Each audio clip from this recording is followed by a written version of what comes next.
শেষ করে দিব।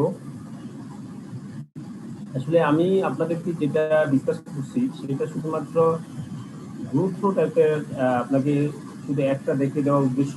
এই দেখানোর পরে আপনারা বাসায় এটা ডিটেলস করবেন, করার পরে আজকে এবং গতকালকে যে একটা আলোচনা করলাম এর উপর ভিত্তি করে বাকি দুটা ক্লাস লিখব। সেখানে আমরা প্রিভিয়াস এর কোশ্চেনগুলো একটু দেখব। Due to limitation of time, we are not able to discuss in elaborately. But as students, we should go through all of the situation of us. There is no other way.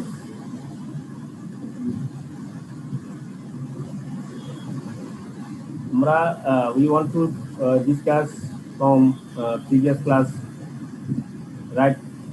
Like as a sharing, only 5 minutes. আমরা গত ক্লাসে যা পড়ছি সেগুলো থেকে কারো কোনো যদি সংক্ষিপ্ত কোনো কোশ্চেন থাকে আমরা রিভিউ করতে পারি, ডিসকাস করতে পারি। তো বাসায় কি দেখছেন একটা?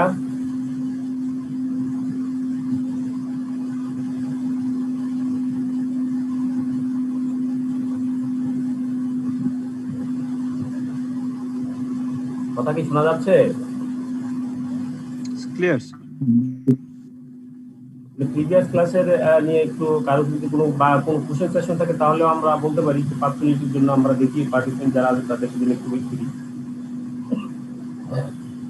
যদি কোনো জানা থাকলে বলেন, আমরা একটু আলোচনা করি।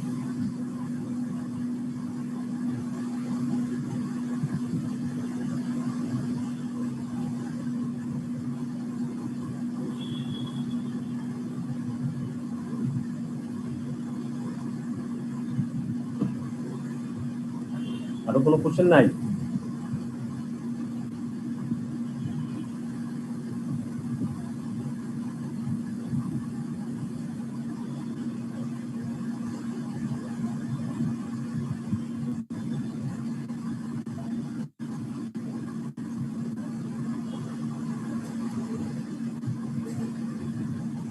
কারো কোনো কোশ্চেন নাই? আপনি যদি একটু কাইন্ডলি রিভিউ করতেন 5 মিনিট, আমরা যারা গত ক্লাসে অ্যাটেন্ড করতে পারিনি।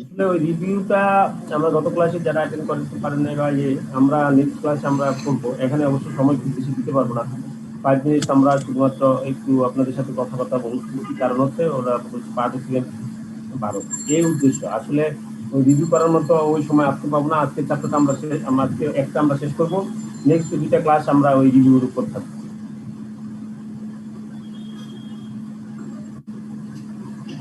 আপনারা একটু আলোচনা করেন, আমি একটু আসতেছি।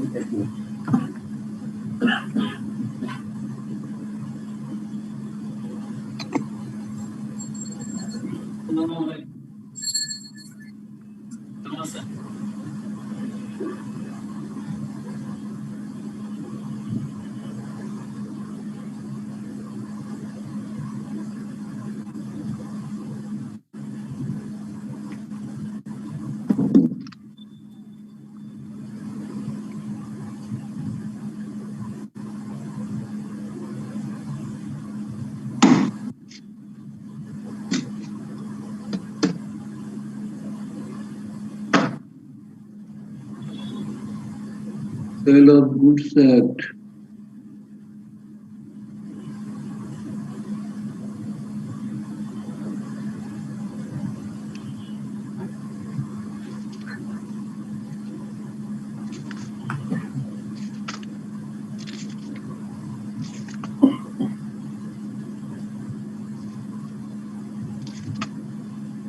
তাহলে আপনাদের যদি কোনো কোশ্চেন না থাকে আমরা স্টার্ট করি।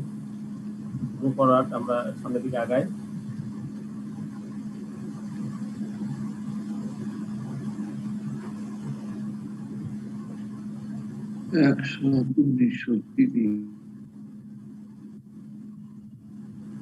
Okay, my dear friends, today we will discuss Sale of Goods Act 1930. We have already said any types of act. First, section 1, they should discuss the short title of the act. As like as this act also say, with the sale of goods act 1930. Actually, আমি আপনাদেরকে যে একটা নিচ্ছি sale of goods act 1930, Indian যে পার্টটা সেটা আসলে আমি পিডিএফ ফাইলটা পাইছিলাম, ওই ফাইলটাই আপনার নিয়েছি। বাংলাদেশে এটার রিভাইজ যেটা সেটা আসলে পিডিএফ ফাইল আমি পাই নেই, সেটা নিতে পারি নাই। তো পিডিএফ ফাইল বাংলাদেশের আপনারা যে ল মিনিস্ট্রিতে ঢুকে আপনারা ইজিলি আপনি দেখতে পারবেন এবং ওটা প্রিন্ট দিতে পারবেন। ঠিক আছে, তো আমি যেটা করছি সেটা হচ্ছে আমি সরাসরি পিডিএফ ফাইল পাওয়াতে ওইটি ইন্ডিয়ান যেটা সেটা রাখছি, যদিও খুব বেশি চেঞ্জ নাই।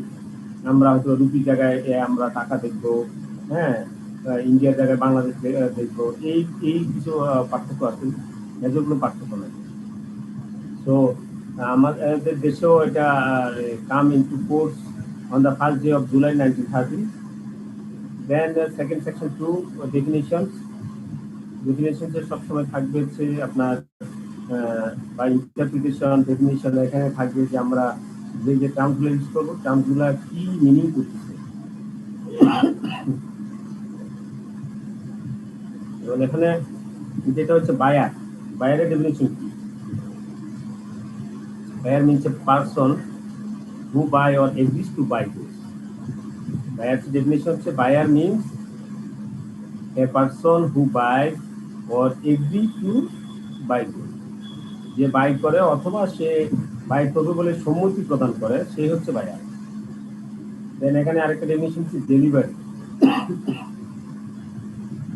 Delivery means voluntary transfer of position from one person to another.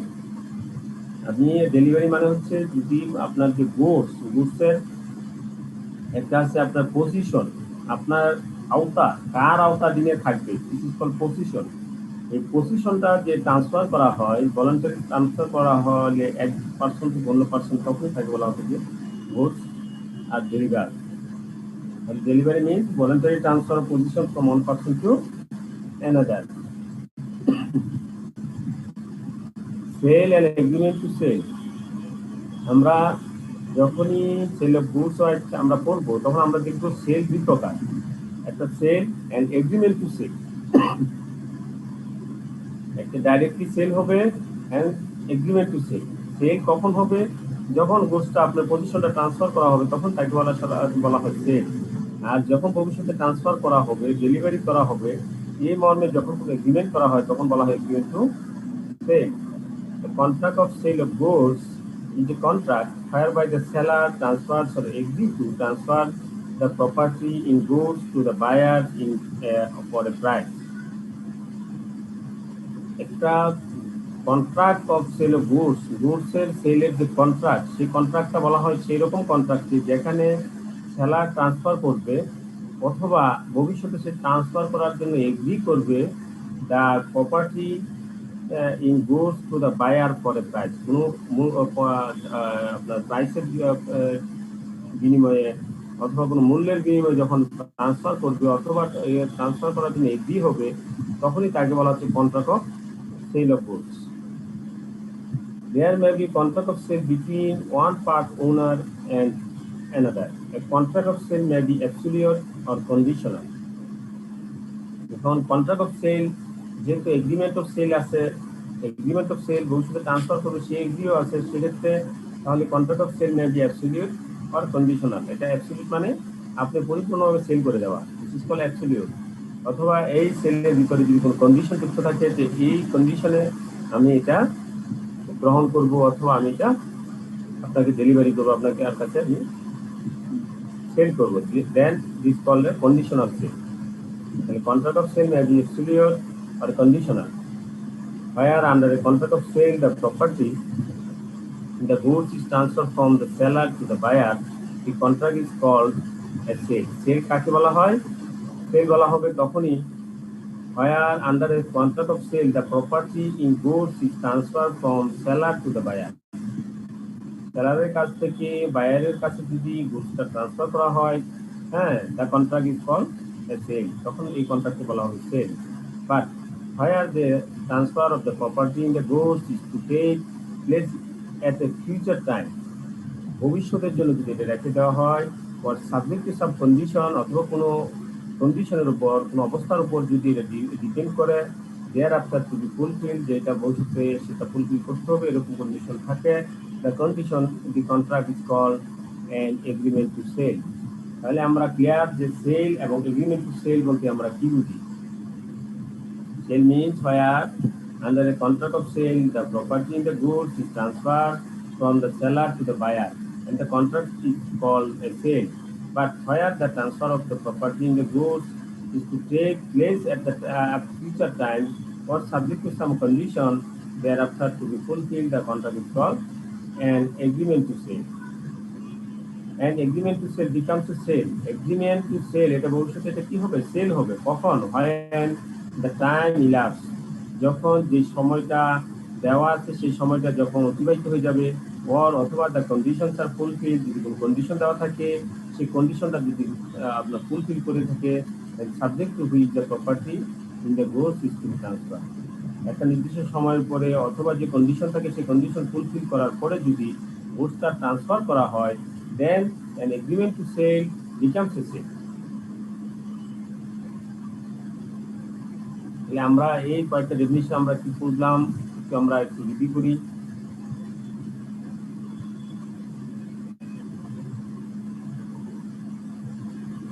আমরা যেখানে যা পড়লাম আমরা মনে হয় ক্লিয়ার অনেকটাই, তারপরও আমরা একটু রিভিউ করি। একজন বলেন বায়ার সেলার ডেলিভারি বলতে কি বুঝছি, বায়ার বলতে কি বুঝছি?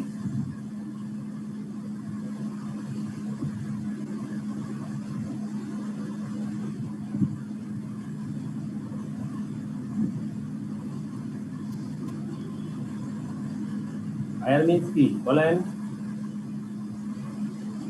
Buyer means who is purchasing or who are agrees for purchase. ঠিক আছে, আমরা বলছি যে আমরা জানি যে শুধু বায়ার মানে হচ্ছে যে বাই করে, ঠিক আছে, অর পারচেজ করে। তাহলে এই ক্ষেত্রে আমরা যুক্ত হলো buy or agree to buy, ঠিক আছে, this is called buyer. Delivery means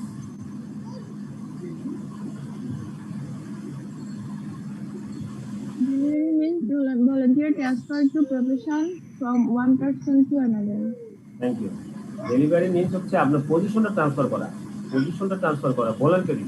এখানে আপনাকে প্রেশার ক্রিয়েট করি অথবা কোনো জোরপূর্বকভাবে করা যাবে না। Voluntary transfer of position from one person to another, this is called delivery. Then আমরা বলছি sale and agreement to sell বলতে আমরা কি বুঝি? অন্য একদিন বলেন।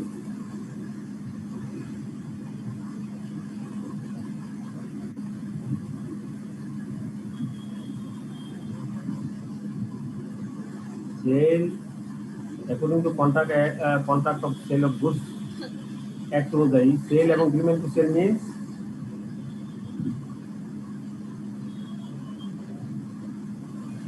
Sir, a contract of goods sale is a contract whereby a seller transfer of goods or transfer of property to a buyer for a price. And second is a contract of sale may be absolute or conditional. And third, thank you. একটা হচ্ছে যে প্রথমে contract of sell বলতে কি বুঝি, contract of sale of goods বলতে কি বোঝায়, আপনি একটু আবার বলেন।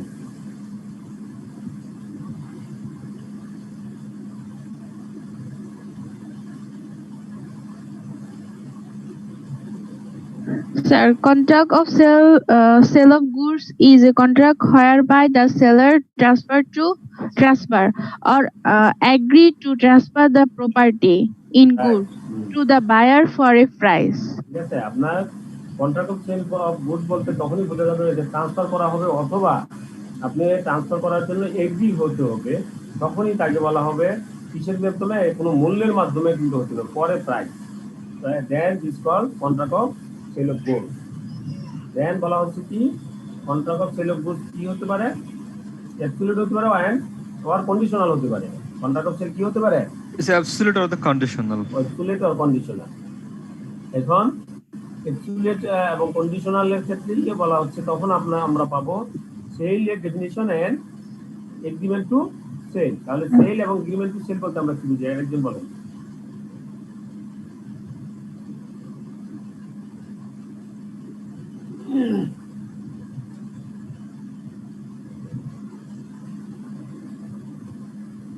একজন বলেন। According to Sale of Goods Act 1930, what do you mean by sale and agreement to sale?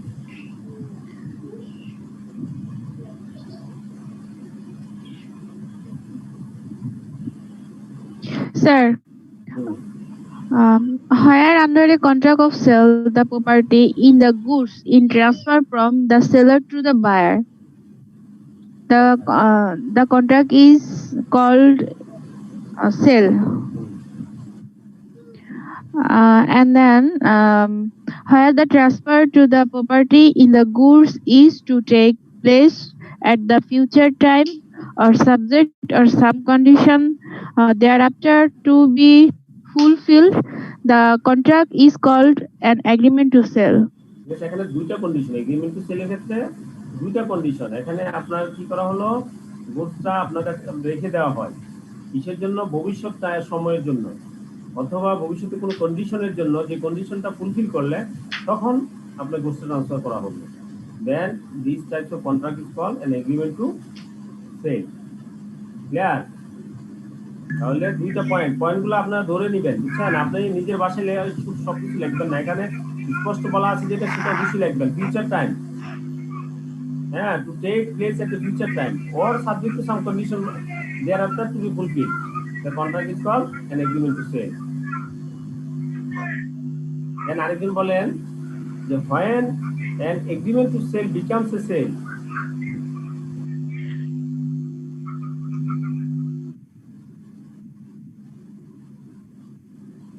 So that means the agreement sale when will be a sale when the condition will fulfilled. আর একটা কথা বলছি আমরা, আগে যেহেতু বলছি আমরা future time, যদি টাইমটা যদি শুধুমাত্র এটা কন্ডিশন হয়ে থাকে, তখন টাইমটা যদি এলাপস হয়ে যায়, যদি এখানে কন্ডিশন দেওয়া থাকে, কন্ডিশনটা যদি ফুলফিল হয়, দুইটাই হতে পারে এগ্রিমেন্ট টু সেলের ক্ষেত্রে। ফিউচার সময়ের জন্য বলা হয়েছে যে আমি 5 দিন পরে আপনাকে দিব, ঠিক আছে? তাহলে 5 দিন অতিবাহিত হওয়ার পরে যদি এটা ট্রান্সফার করে তখনই এটা এগ্রিমেন্ট টু সেল হবে, ঠিক আছে? আবার যদি কোনো কন্ডিশন দেওয়া থাকে, তাহলে কন্ডিশনটা যদি ফুলফিল করে তাহলে কিন্তু এখানে সাবজেক্ট টু হবে সবসময় প্রপার্টিটা অবশ্যই ট্রান্সফার করতে হবে, ঠিক আছে? Then is called agreement to sell becomes a sale. So that means 2 points, like time elapsed and the condition fulfilled. 2 points, not 2 points, 2 factor. আপনার হচ্ছে Factor. এখানে যে কোনো একটা ফ্যাক্টর হতে পারে, শুধু টাইমের ফ্যাক্টর হতে পারে, অথবা শুধু কন্ডিশনও হতে পারে। Or clear? দুইটাই হবে তা না, Yes, sir. দুইটাও আবার হইতেও পারে, কিন্তু দুইটাই যে হবে তা না। টাইমের জন্য আপনি এগ্রিমেন্ট টু সেল হতে পারে, আবার শুধু কন্ডিশনের জন্য এগ্রিমেন্ট সেল হতে পারে। And or both. হ্যাঁ, আমরা ওয়ারই সাধারণত আমরা ইউজ করা হয়, কারণ যা সাধারণত আপনার এগ্রিমেন্ট টু সেলের ক্ষেত্রে কন্ডিশনটা যখন দেওয়া হয় তখন আসলে টাইমটা তখন চিন্তা করা হয় না, তখন কন্ডিশনটা চিন্তা করা হয়, Okay, sir. ঠিক আছে? এই হলো অবস্থা। তাহলে আমরা when an agreement to sell becomes a sale, তাহলে আমরা এই পয়েন্টগুলো অবশ্যই ক্লিয়ার, কারণ এখানে কঠিন কিছু নাই। আমরা নেক্সট আমরা সামনের দিকে আগাই। আর কোনো কোশ্চেন নাই তো এই ব্যাপারে? No, sir. আর কোনো দ্বিমত থাকলে বলতে পারেন, আমরা সামনের দিকে আগাবো।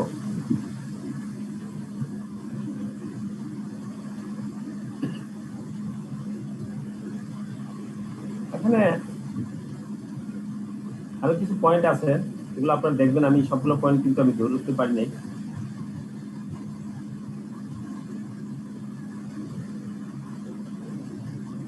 এখানে বলা হচ্ছে contract of sale how made, কিভাবে কন্ট্রাক্ট অফ সেল তৈরি হয়। এক পার্টি আরেক পার্টিকে অফার করবে, অফার করার পর ওই কন্ট্রাক্টের মতো কন্ট্রাক্টের যে ডেফিনেশন, সেই ডেফিনেশন অনুযায়ী এখানে যখন আপনি এবং এখানে গুডসের আওতাধীন আসবে তখনই আপনি কন্ট্রাক্ট অফ সেলে কোশ্চেন আসবে। এক্সিস্টিং অর ফিউচার গুডস, এটাও আমরা জানি, অনেকেই জানি। এক্সিস্টিং অর ফিউচার গুডস, আমরা গুডসের ক্ষেত্রে দুই প্রকার গুডস আছে। এখন এক্সিস্টিং গুডস, এখন আপনি দেখতেছেন এই গুডস দেখে আপনি পারচেজ করবেন, দেখে আপনি বাই করবেন, দেখে আপনি এই গুডস দিয়ে আপনি সেল করবেন, this is called existing goods. Future goods হতে পারে, আপনি দেখবেন যে বাংলাদেশের ক্ষেত্রে বা বিভিন্ন জায়গায় আম বাগান, ফুল আম বাগান, যখন মুকুল আসার আগে আম বাগান কিনে ফেলে, বা মুকুল আসলো আম বাগান কিনে ফেললো, মুকুলের উপর বিক্রি করে, this is called future goods. আপনার ভবিষ্যতে যে গুডস হবে সেই গুডসটাই সেল হয়ে গেল, this is called future goods. Existing goods এখানে এক্সিস্টিং আছে। অথবা আপনি গার্মেন্টসের ক্ষেত্রে যদি আপনি চিন্তা করেন, বায়াররা আপনাকে ভবিষ্যতে এই গুডসগুলো রেডি করে দিবেন, এই আইটেম দিয়ে এই কোম্পানি, হ্যাঁ, সুতা এই কোম্পানির, বাটন এই কোম্পানির, এই জিনিসগুলো আপনাকে বলে দেওয়া হলো, স্পেসিফিকেশন দেওয়া আছে। ভবিষ্যতে এই গুডসটা তৈরি করবে, this goods are called future goods. আবার গার্মেন্টস আইটেমও আপনি স্টক লট বিক্রি করবে, এখনই আপনার আছে, সেটা আবার এসে দেখলো বায়ার দেখি সেটা দিয়ে কিনলো। Those types of goods are call existing goods. ঠিক আছে, তাহলে ফিউচার গুডস এক্সিস্টিং গুডস বলতে কি বুঝি, এইগুলা এখানে কথাবার্তা লেখা আছে। Goods perishing before making of contract, একটা কন্ট্রাক্ট তৈরির আগে যদি গুডস পেরিশ হয়ে যায় সেক্ষেত্রে কি হবে? Goods perishing before sale but after agreement to sell, একটা সেল হলো, সেলের আগে গোষ্ঠটা নষ্ট হয়ে গেল, কিন্তু সেই গোষ্ঠটা আপনি যে এগ্রিমেন্ট টু সেল করলেন তার পরবর্তীতে এটা গোষ্ঠ নষ্ট হয়। সেগুলা কি, এগুলো আপনারা দেখবেন, সবগুলো আমি তো আর বলতে পারবো না। অ্যাসার্টেনমেন্ট অফ প্রাইস, প্রাইস কিভাবে নির্ধারণ করবেন সেই কথাগুলো বলা আছে। Agreement to sell at valuation, stipulation as to time. Then আমাদের আরেকটা খুব ইম্পর্টেন্ট জিনিস প্রায় পরীক্ষা আছে, condition and warranty. This is the terms, আমরা সবাই জানি।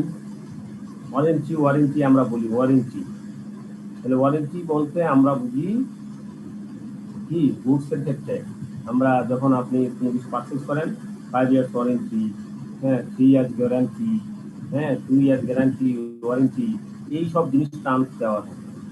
তাহলে আমরা সেল অফ গুডস অ্যাক্ট অনুযায়ী কন্ডিশন এবং ওয়ারেন্টি বলতে কি বুঝি?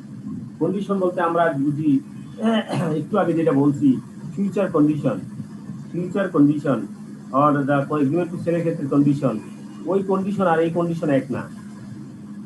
ঠিক আছে, ওখানে কন্ডিশন হচ্ছে শর্ত, ঠিক আছে, টার্মস। আর এখানে কন্ডিশন আমরা কি বুঝতেছি এটা আমরা এখন দেখব। এটা বলা হচ্ছে বাই নেচার অফ দ্য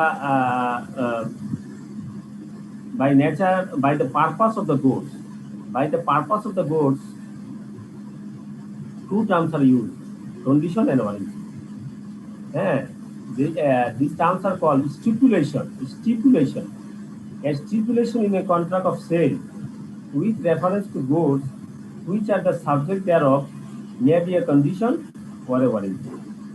একটা কন্ট্রাক্টের স্টিপুলেশন মানে হচ্ছে আপনার যেটার ব্যবহার্যতা অথবা সেটার আপনার প্রয়োজনীয়তা, হ্যাঁ সেটা সেই প্রকারকে বলা হচ্ছে স্টিপুলেশন। তাহলে স্টিপুলেশনটা কি? Stipulation in a contract of sale with reference to goods এর ক্ষেত্রে যেটা স্টিপুলেশন কন্ট্রাক্ট অফ সেলের ক্ষেত্রে যেটা বলা হয়, which are the subject there of may be condition or a warranty, সেটা কন্ডিশন হতে পারে অথবা ওয়ারেন্টি হতে পারে। কন্ডিশন কি? Condition is a stipulation. Condition is a stipulation essential to the main purpose of the contract. আপনি যে কন্ট্রাক্টটা করলেন সেটার যে মেন পারপাসটা, সেই যে এসেনশিয়াল স্টিপুলেশন যেটা, সেটাই বলা হচ্ছে condition. The breach of which give rise to right to treat the contract as repudiated. আপনার যদি কন্ডিশন কোনো কারণবশত ব্রিচ করে তাহলে আপনার রাইট আছে আপনি এই কন্ডিশনটাকে, এই কন্ট্রাক্টটাকে বাতিল করে দেওয়া, ঠিক না, কন্ট্রাক্টে রিপুডিয়েটেড, আপনি কন্ট্রাক্ট বাতিল করার ক্ষমতা রাখেন। তাহলে এই condition is a stipulation essential to the main purpose of the contract, the breach of which gives rise to right to treat the contract as repudiated. Another term, an warranty. An warranty is stipulation unilateral to the main purpose. মানে সহায়ক, জামানত, সহায়ক, মূল যে উদ্দেশ্য সে উদ্দেশ্যে সহায়ক উদ্দেশ্য, সহায়ক স্টিপুলেশন, সহায়ক শর্ত। ঠিক আছে, স্টিপুলেশন বলতে শর্ত বুঝাইতে পারি আমরা। আর কন্ডিশন হচ্ছে মেইন পারপাসের শর্ত, মেইন পারপাসের শর্ত। স্টিপুলেশন এসেনশিয়াল যেটা হচ্ছে প্রয়োজনীয় শর্ত, আর ওয়ারেন্টি হচ্ছে স্টিপুলেশন কুলেটেরিয়াল, আপনার জামানত অথবা সহায়ক শর্ত two the main purpose of the contract, the breach of which gives right to a claim for damage. যেটা ব্রিচ করলে আপনি ড্যামেজটা ক্লেম করতে পারবেন, সেটা আপনার রাইট আছে, but not to a right to reject the goods. কিন্তু আপনার কোনো রাইট থাকবে না আপনি গুডসটা রিজেক্ট করে দেওয়া, and treat the contract as repudiated, এবং আপনার এই কন্ট্রাক্টটাকে বাতিল করে দিতে পারবেন।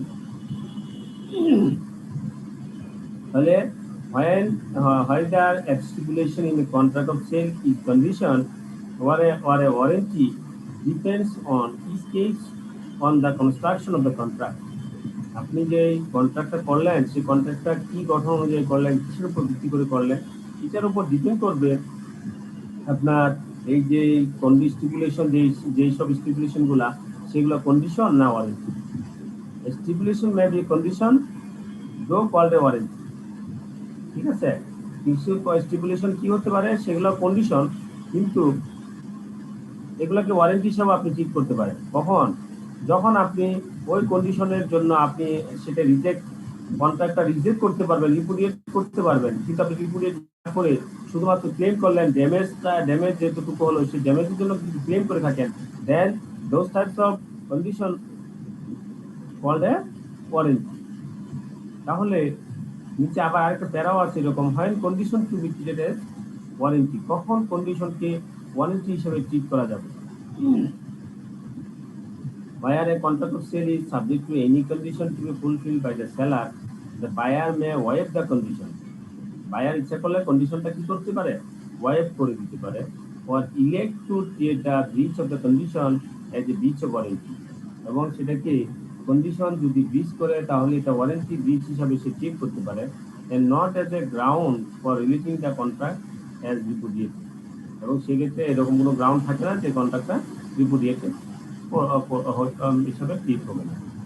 Where a contract of sale is not separable and the buyer has accepted the goods or part thereof, the breach of any condition to be fulfilled by the seller can only be treated as a breach of warranty and not as a ground for rejecting the goods and treating the contract as breach, unless there is a term of contract expressly implied or to that effect. তাহলে আমরা warranty এবং condition এবং ওয়ারেন্টির ক্ষেত্রে যদি আমরা বলি আমরা কি বুঝছি, একটু আমরা দেখি আপনাদের একটু আলোচনা করি। তাহলে আমরা কন্ডিশন এবং ওয়ারেন্টির ক্ষেত্রে আমরা কি বুঝছি বলেন?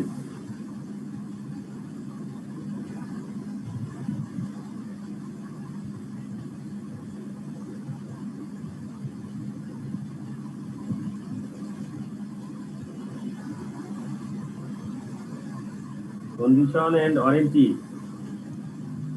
একটা কোশ্চেন ছিল, হ্যাঁ বলেন। কন্ডিশন ও ওয়ারেন্টি যদি একটু সেপারেট করে দিতেন, ওয়ারেন্টি আবার বলেন। কন্ডিশন আর ওয়ারেন্টি যদি একটু সেপারেট করে দিতেন, কন্ডিশন কাকে বলে আর ওয়ারেন্টি কাকে বলে? আমরা তো এতক্ষণ এটাই বলতেছি, সেপারেট করছি, তো এখন আপনাদের কাছ থেকে শুনে নেই, দেখি ক্লিয়ার হয় কিনা। একজন বলেন কন্ডিশন এবং ওয়ারেন্টি বলতে আমরা কি বুঝছি এতক্ষণ? Sir, condition are the essential terms or stipulation of a contract. Or warranty are the subsidiary terms of a contract.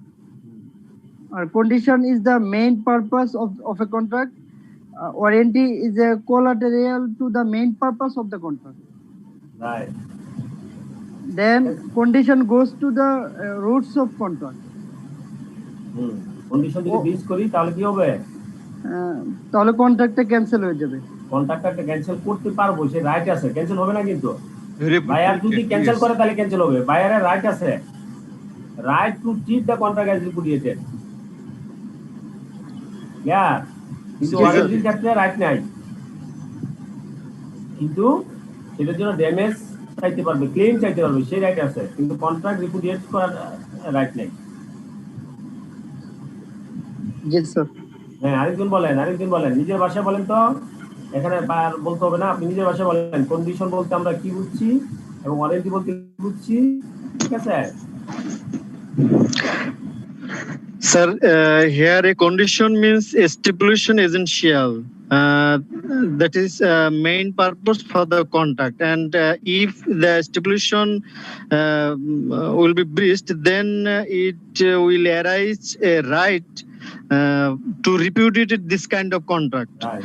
But warranty is a stipulation which is collateral to the main purpose, but it will never arise a claim, never arise repudiated this conduct, but arise a claim for damages. Thank you. হ্যাঁ, thank you. তাহলে একটু আগে যিনি question করছিলেন আপনি clear? Condition warranty আলাদা হয়েছে? Okay, thank you. তাহলে আমরা আরেকটা কথা বলছিলাম, হয় condition to be treated as a warranty, কন্ডিশনকে কখন আমরা ওয়ারেন্টি হিসেবে ট্রিট করব? একজন বলেন।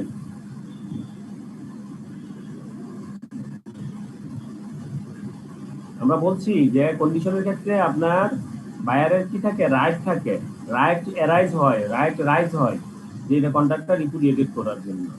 ঠিক সেক্ষেত্রে তাহলে এখানে অবশ্যই অপশন আছে, বায়ার যদি এটাকে রিপুডিয়েটেড না করে, রাইট যদি এক্সারসাইজ না করে, then the condition to be treated as warranty. ঠিক আছে, এখন আমরা বইয়ের ভাষায় কি বলছি একজন বলেন আপনারা কি বুঝছেন? Sir condition treated as warranty চারটা কারণ আছে, মানে চারটা ওয়ে আছে। হ্যাঁ, বলেন। when buyer waives the performance of a contract, sorry, Right. condition. Right. Number two, when buyer treats breach of condition as a warranty. Number three, contract not separable. When there is no separable to contract, buyer accept whole or part of the goods, Right, and right. then he can treat as a warranty. Thank you ঠিক আছে, আমি কিন্তু লাস্টের পার্টটা বলি নাই, আপনি ওইটাও বলে গেছেন। থ্যাংক ইউ, পড়ে আছেন। Thank you. নেক্সট আরেকজন বলেন আমরা কি বুঝছি তাহলে এতক্ষণ পর্যন্ত? কন্ডিশনকে when condition to be created as a warranty.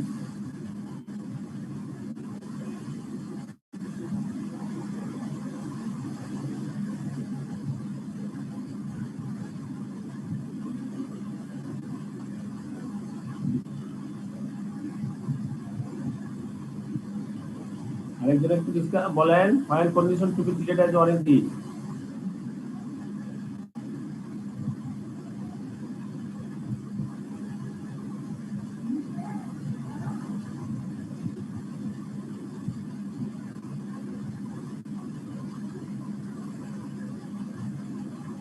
কি কেউ বলবেন না? কন্ডিশনকে কখন ওয়ারেন্টি হিসেবে ট্রিট করা হবে?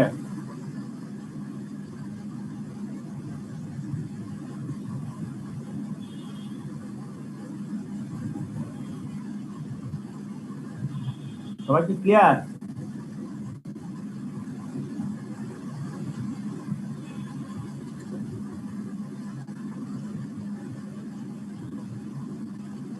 আপনারা কি লাইভে আছেন নাকি? না বুঝলাম না, কেউ তো কোনো আনসার করেন না। জি স্যার, লাইনে আছি স্যার। হ্যাঁ বলেন তাহলে। When condition to be created as warranty, আপনি আপনার ভাষায় বলেন। হ্যাঁ জি sir, where a contract of sale is subject to any condition to the fulfilled by the seller, and buyer may waive the condition or elect to treat the branch breach of the condition as a branch of warranty, breach of warranty, and not as a ground of rating the contract as a repudiated. তাহলে এটা fully অপশনটা হচ্ছে বায়ারের উপর, fully অপশনটা হচ্ছে কি বায়ারের উপর। বায়ার যদি কন্ডিশনটাকে ওয়ারেন্টি হিসেবে ক্রিয়েট করতে পারে। ঠিক আছে, জি থ্যাংক ইউ। তাহলে আমরা মনে হয় সবাই মোটামুটি বুঝতে পারছি। আমরা তাহলে সামনের দিকে আগাই।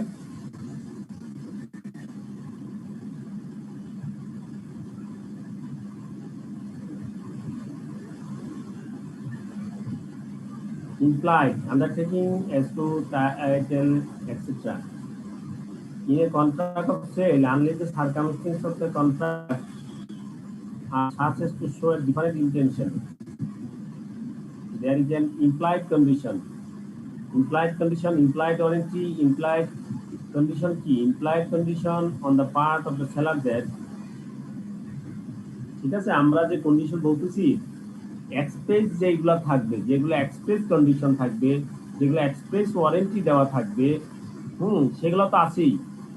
এক্সপ্রেস যেগুলো, সেগুলো নিয়ে কোনো মানে আপনার কোনো কনফিউশন তো নাই। আপনি এক্সপ্রেস করে দিচ্ছেন যে আপনার এটা হচ্ছে আপনার implied express condition.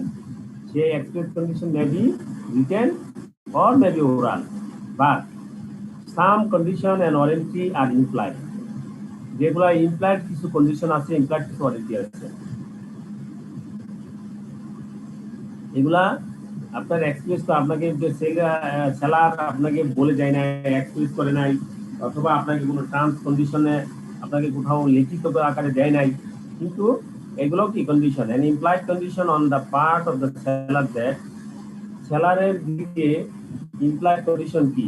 Employed condition হচ্ছে in the case of sale, যদি এটা সেলের দিকে হয় তাহলে he has the right to sell the goods, তাহলে তার রাইট আছে সে সেলটা গুডসটা সেল করবে। And that in case of the agreement to sell, agreement to সেলের ক্ষেত্রে he will have a right to sell the goods at the time when the property is to pass. এটা কোথাও লিখিত থাকতে হবে না। সেলারের দিক দিয়ে আপনার কন্ডিশন হচ্ছে গুডসটা আপনার কাছে ট্রান্সফার করে দিবে, আপনাকে গুডসটা আপনাকে দিয়ে দিবে সেলের ক্ষেত্রে। আর এগ্রিমেন্ট টু সেলের ক্ষেত্রে আপনাকে যখন যদি বলে ফিউচার টাইমে আপনাকে ভবিষ্যতে আপনাকে গুডসটা দিবে, তাহলে ওই ভবিষ্যৎ টাইমে আপনাকে গুডসটা ট্রান্সফার করবে। এই যে গুডসটা ট্রান্সফার করা, this is an employed condition. এটা আসলে বলে দেওয়ার দরকার নাই কোথাও যে আমি আপনাকে গুডসটা কিন্তু ট্রান্সফার করে দিই, গুডসটা কিন্তু আপনাকে দিয়ে দিব। আপনি যেহেতু সেল করতেছেন, আপনি অটোমেটিক্যালি এটা একটা ইমপ্লয়েড কন্ডিশন। এটা বাই নেচার এবং ইনহেরিয়েন্ট ভাবেই আপনি গুডস তো অবশ্যই দিতে হবে। যদি না দেন তাহলে কি হবে না, আপনার কন্ট্রাক্ট হলো না, আপনার কন্ট্রাক্ট রিপুডিয়েটেড করা যাবে। তাহলে ওয়ারেন্টির ক্ষেত্রে কি বলা হচ্ছে? an implied warranty that the buyer shall have and enjoy position of the goods. Employed warranty হচ্ছে বায়ারের, হ্যাঁ, আপনার গুডসটা যথাযথভাবে তার পজিশনটা সে এনজয় করবেন, সেটা গ্রহণ করবেন এবং সেটা বুক করবেন। এটা হচ্ছে ইমপ্লয়েড ওয়ারেন্টি বাইরে, ঠিক আছে? এটা বায়ারের, বায়ার সেটার পজিশনটা যথাযথভাবে সেটা আপনার বুক করবে। An implied warranty that the goods shall be free from any charge. এটা আরেকটা ওয়ারেন্টি, ইমপ্লয়েড ওয়ারেন্টি থাকে যে goods shall be free from any charge or encumbrance in favor of any third party not declared or known to the buyer before or at the time when the contract is made.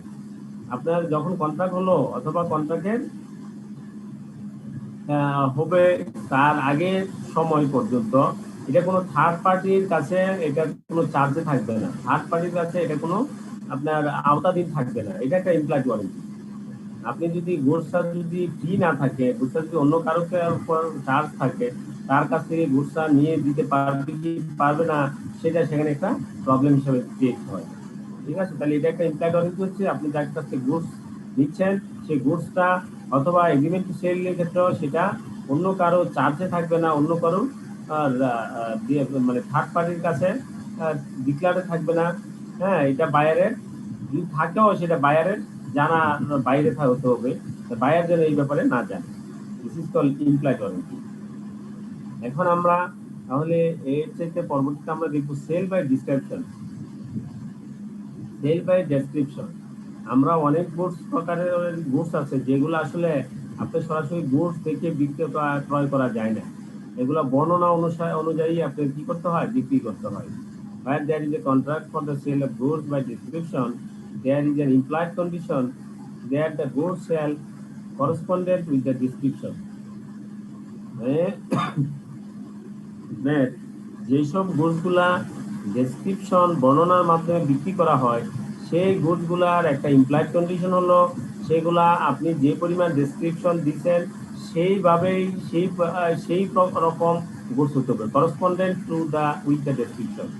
And if the sale is by sample as well as by description, it is not sufficient to that the bulk of the goods corresponding to the sample if the goods do not also correspond with the description. ঠিক আছে?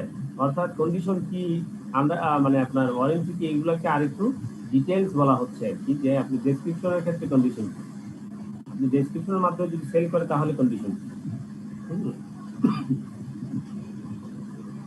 Sell by sample, অনেক প্রকারের goods আছে যেগুলো স্যাম্পলের মাধ্যমে sale হয়।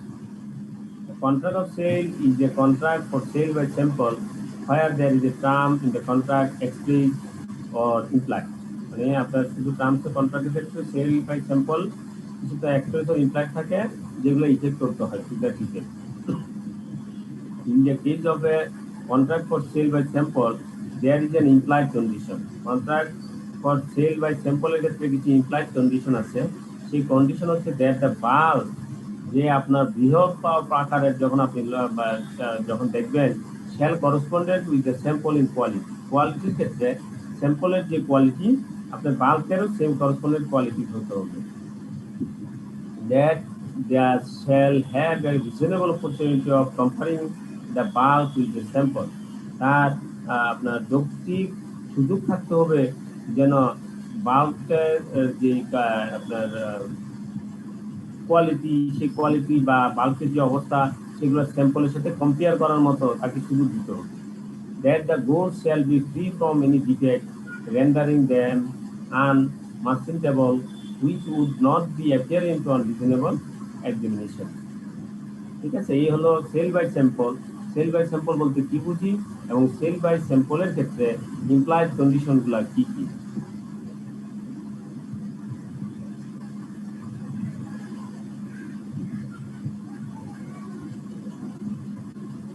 তাহলে আমরা সেল বাই ডিসক্রিপশন এবং সেল বাই স্যাম্পল বলতে আমরা কি বুঝছি? সেল বাই ডিসক্রিপশনের প্রভিশনটা কি এবং সেল বাই স্যাম্পলের প্রভিশন কি? একজন বলেন ডেসক্রিপশনের ক্ষেত্রে সেল বাই ডিসক্রিপশন।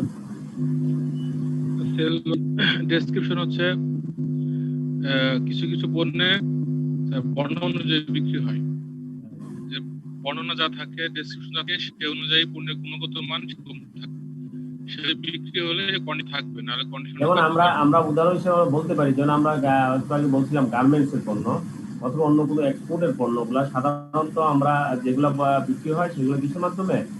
ডেসক্রিপশনের মাধ্যমে। কি কি পণ্য থাকবে, কি কি ওয়ারেন্টি থাকবে, জিনিসগুলো ওইভাবে ডেসক্রিপশন অনুযায়ী আপনার সেল করা হয় সাধারণত। আবার কিছু স্যাম্পলও করা হয়, স্যাম্পলও আপনার অর্ডার নেওয়া। হ্যাঁ বলেন, তারপরে সেল বাই ডেসক্রিপশনের ইমপ্লাইড কন্ডিশনটা কি?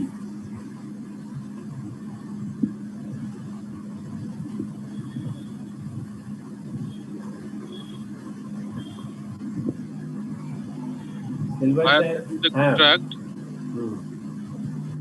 for the sale of goods description, there is condition that the goods shall correspond with the description, and if the sale is by sample description, it is not sufficient that the bulk of goods should correspond to sample. Here, goods do not also correspond with the description. আরেকজন বলেন, আপনার network কোনো disturb করতেছে, আরেকজন একটু বলেন, আরেকজন বলেন সেল বাই ডেসক্রিপশন সম্পর্কে আরেকজন বলেন।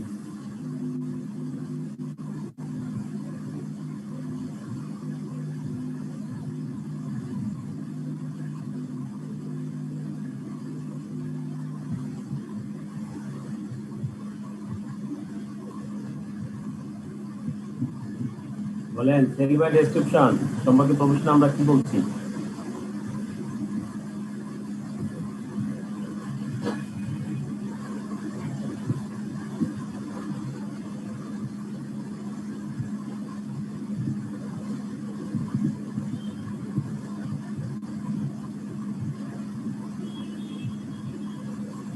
কেউ কিছু বলবেন না? স্যার সেল বাই ডেসক্রিপশন বলতে মূলত স্যার যেটা বোঝায় আমরা যেটা ইম্পোর্ট করি, ওই ইম্পোর্টের সময় একটা এইচএস কোড থাকে, ওইখানে গুডস এর ডেসক্রিপশন থাকে, ওই ডেসক্রিপশন অনুযায়ী যে প্রোডাক্টটা আমরা নিয়ে আসি ওটাই মূলত হচ্ছে সেল বাই ডেসক্রিপশন, মানে সহজ ভাষায় আর কি। ঠিক আছে, এক্সপোর্ট ইম্পোর্ট দুইটাই হতে পারে। এক্সপোর্টের ক্ষেত্রে আপনি কি করবেন, ইম্পোর্টের ক্ষেত্রে আপনি আনবেন, দুইটাই সেল বাই ডেসক্রিপশন হতে পারে। জি স্যার সেম। এখানে ইমপ্লাইড কন্ডিশনটা বলেন, এই সেল বাই ডেসক্রিপশন ইমপ্লাইড কন্ডিশনটা।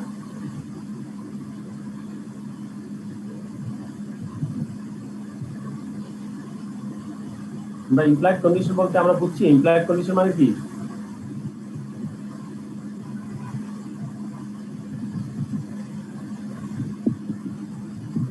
মূলত ডেসক্রিপশনে যে বর্ণনা দেওয়া থাকবে বা যে বর্ণনাটা দেওয়া থাকবে পণ্যের, সেই বর্ণনা অনুসারে পণ্য সাপ্লাই দিবে। হ্যাঁ, ইমপ্লাইড কন্ডিশন বলতে আমরা কি বুঝছি একদম বলেন তো?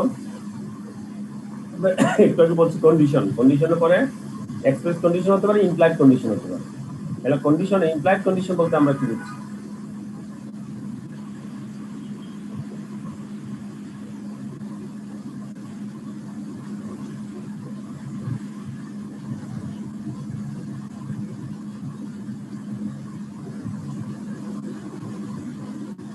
বলেন, একজন বলেন ইমপ্লাইড কন্ডিশন বলতে আমরা কি বুঝি? ইমপ্লাইড বলতে কি বুঝি?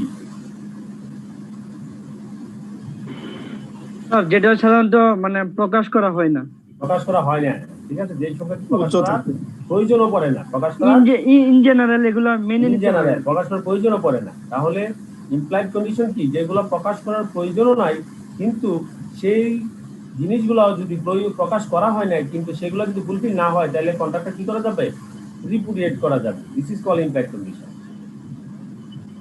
ক্লিয়ার? যেমন আমরা বলছি যে এগ্রিমেন্ট টু সে এর ক্ষেত্রে কি হলো, আপনার সেলারের দিক দিয়ে ইমপ্লাইড কন্ডিশন কি, সেলার এই গুডসটা কি করবে, বায়ারের কাছে ট্রান্সফার করে দিবে।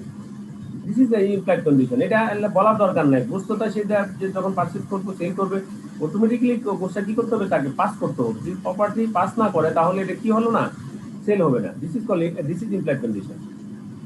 টাকা পেমেন্ট করার সাথে সাথে মালিকানা ট্রান্সফার এমনি হয়ে যাবে, এটা বলে দিতে হয় না আর কি। হ্যাঁ, আপনার মালিকানা ট্রান্সফার করতেই হবে, না করলে আপনার সেল হবে না। তারপর বলা হচ্ছে সেল বাই ডেসক্রিপশন, এটা ইমপ্লাইড কন্ডিশন। এটা কি, আপনি যে গুডসটা সেই গুডসটা করসপন্ডিং উইথ দ্য ডেসক্রিপশন, আপনার গুডসটা ডেসক্রিপশনে যা বলছেন সেই অনুযায়ী গুডসটা হতে হবে। এটা আপনার বলার দরকার নাই, কোথাও লেখার দরকার নাই যে আমি এখানে যে যে উল্লেখ করছি তা অনুযায়ী গুডস হতে হবে। এই কথা না বললেও automatically goods should be corresponding with the description.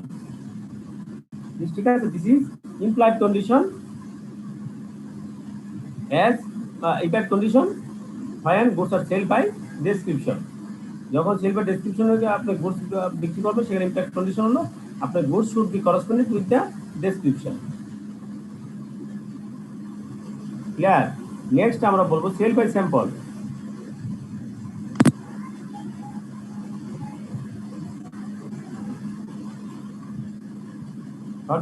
What do you mean by sale by sample and implied condition of the sale by sample?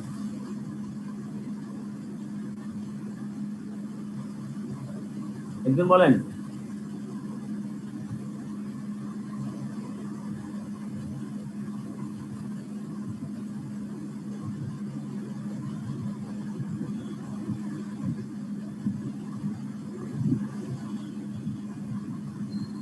বলেন যে কেউ একজন বলেন সেল বাই স্যাম্পল বলতে কি বুঝি, an implied condition of sale by sample।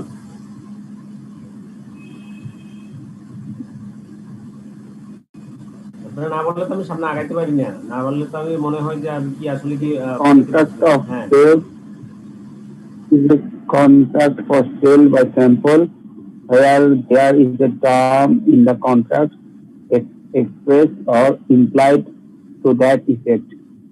In the case of contract for sale by sample, there is an implied condition. 1. That the bulk shall correspond with the sample in quantity. 2. That the shall have reasonable opportunity of comparing the bulk with the sample. 3. That the goods shall be free from any defect, rendering them unmerchantable, which would not be apparent on the reasonable examination. আরেকজন বলেন, আমরা কি বুঝছি তাহলে sell by sample নিজের ভাষায় বলেন।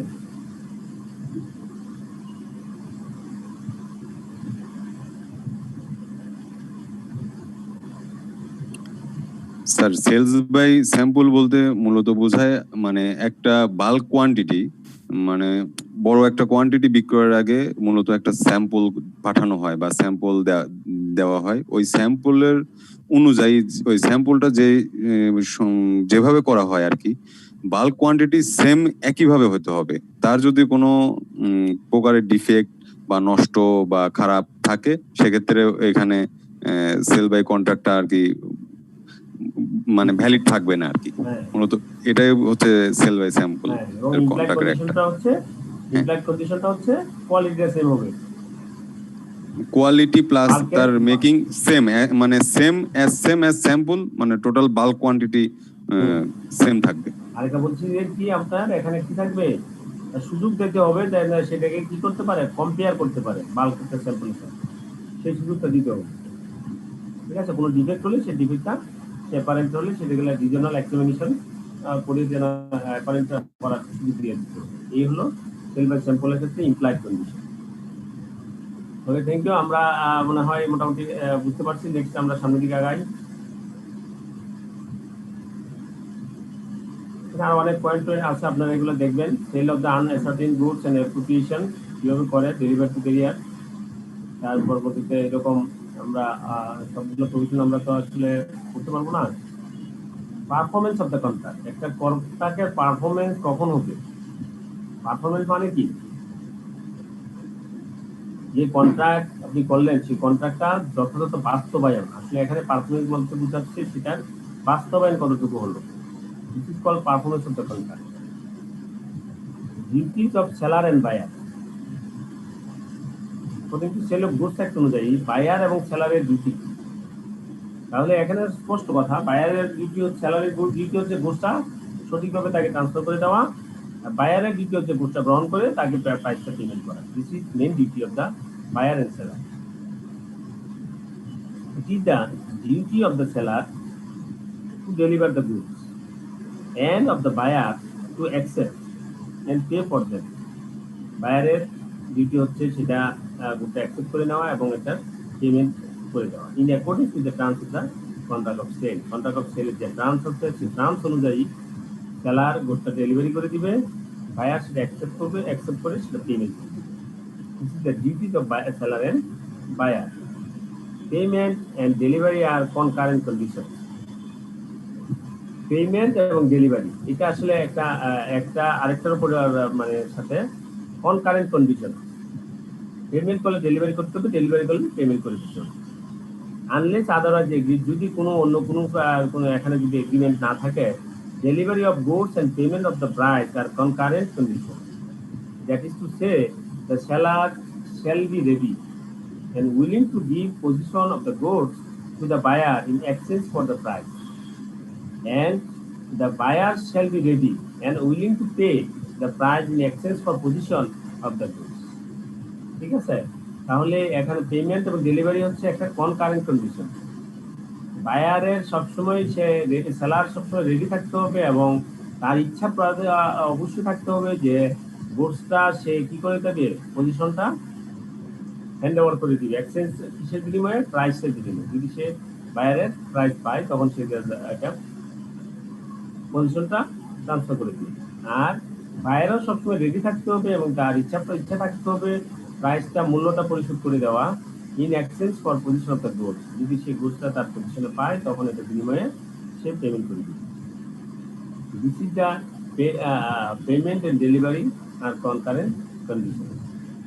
এখন ডেলিভারি মিন্স কি? Delivery of goods sold may be made by doing anything which the parties agree shall be treated as delivery, or which has the effect of putting the goods in the possession of the buyer or of any person authorized to hold them on his behalf.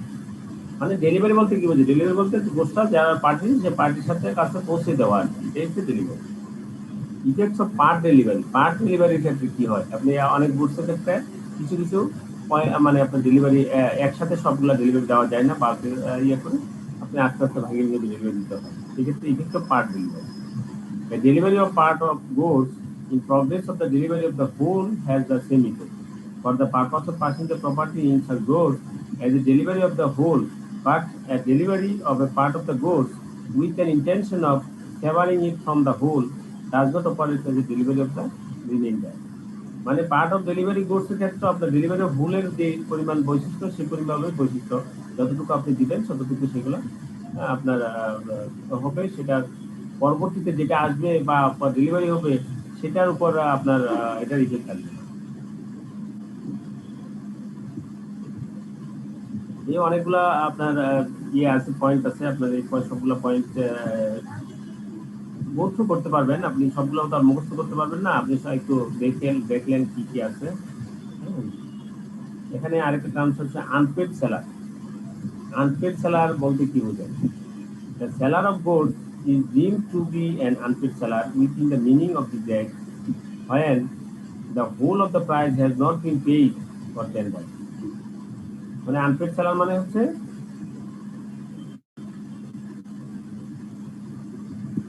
when the whole of the price has not been paid or tender, মানে যদি সব আপনার যে গুডসটা, সেই গুডসটা যদি সবটারই মূল্য যদি পরিশোধ করা না দেওয়া থাকে, When a bill of exchange or other negotiable instrument has been received as conditional payment and the conditions on which it was received has not been fulfilled by reason of the dishonor of the instrument or otherwise.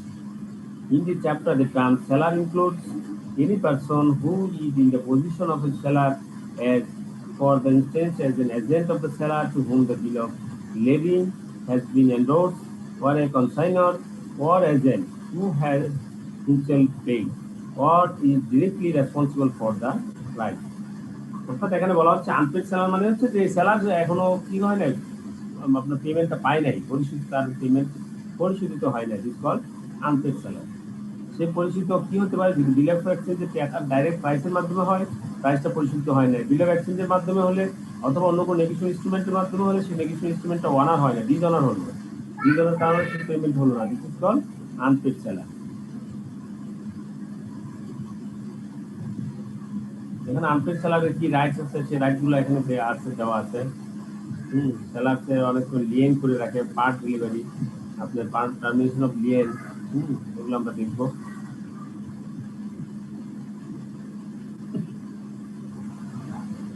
তাহলে performance of contract থেকে আমরা কি বুঝলাম, কি পড়লাম?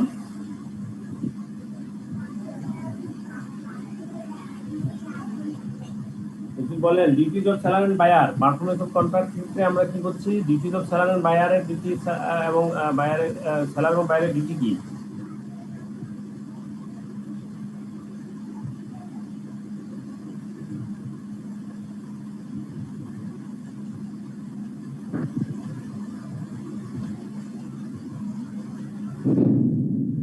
সেলারের duty হচ্ছে goods delivery দেওয়া, আর বাইরের ডিউটি হচ্ছে গুডস অ্যাকসেপ্ট করা এবং কি সে অনুসারে পেমেন্ট করা। ঠিক আছে, এখানে হচ্ছে subject to the condition of the terms of the contract. যে টার্মস আছে সেই টার্মস অনুযায়ী ডেলিভারি করবে, সেই টার্মস অনুযায়ী অ্যাকসেপ্ট করবে এবং পেমেন্ট করবে। ঠিক আছে, থ্যাংক ইউ। নেক্সট আমরা কি বলছি, payment and delivery are concurrent condition. এটা কি বুঝছি আমরা?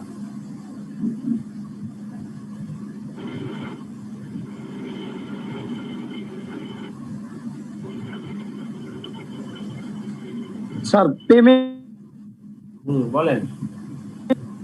স্যার পেমেন্ট করলে ডেলিভারি অবশ্যই দিতে হবে, আবার ডেলিভারি করলে পেমেন্টটা দিতে হবে। হ্যাঁ, আপনি একটা করলে আরেকটার সাথে কোরিলেটেড। আপনি একটা যদি করেন তাহলে আরেকটা কন্ডিশন হিসাবে ক্রিয়েট হয়, কন্ডিশন হিসাবে ক্রিয়েট হয়। ঠিক আছে, যদি এরা ফুলফিল না করে তাহলে কন্ট্রাক্ট রিজেক্টেড। একটার সাথে correlated, this is called concurrent condition, this is called concurrent condition. Sir আমরা তো সেল অফ গুডস পড়তেছি স্যার, এখানে তো স্যার গুডস এর কোনো ডেফিনিশন দেওয়া নাই স্যার। হ্যাঁ, গুডস এর কোনো ডেফিনিশন তো স্যার আইনে দেওয়া নাই স্যার। এখানে দেওয়া নাই, এখানে দেওয়া নাই, রাইট। ঠিক আছে, গুডস এর ডেফিনিশন দেওয়া নাই, ঠিকই বলছেন। না থাকলে আসলে নাই দিকেই আমরা আলোচনা করতেছি না আর কি। তাহলে স্যার গুডস আমরা বলতে কোনগুলো বুঝাবো স্যার? হ্যাঁ, তাহলে আমরা গুডস বলতে কি বুঝি? এখানে গুডস বলতে বোঝাবে যেগুলা আমরা কোথায় পাবো sir, movable items. Sir goods is the element that is movable. এখানে আসলে মুভেবল আইটেমস হতে পারে, সার্ভিস তো এখানে ইনক্লুড, অনেক ক্ষেত্রে goods of sale of goods ক্ষেত্রে সার্ভিস। স্যার এখানে একটা ডেলিভারির একটা বিষয় আছে, তো ওই জন্য মুভেবল একটা বই ডেলিভারি দেওয়া যায়, সার্ভিসও ডেলিভারি করা যায়, সমস্যা নেই। ঠিক আছে, এখানে গুডস বলতে আমরা গুডস এন্ড সার্ভিস দুটোকে এখানে ট্রিট করা হয়, যেহেতু এখানে ব্যাখ্যা নাই। ঠিক আছে, তাহলে আমরা গুডস বলতে দুটোই বুঝবো। Goods means every kind of movable property that other than actionable claims and money includes stock and shares, growing crops, grass, things and attached to or forming part of the land which are agreed to be আমি অন্য সবাইকে mute করে দিচ্ছি, এরপরে বলেন আপনি। হ্যাঁ, ঠিক আছে, আমরা শুনি, বলেন, এখন বলেন।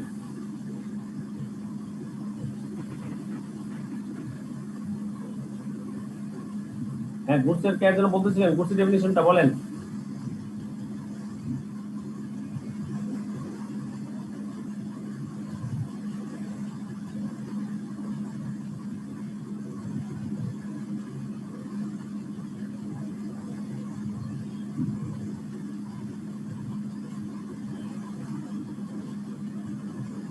কি বলেন, একদিন বলেন কেন গোস্টের ডেফিনিশন বলতেছিলেন।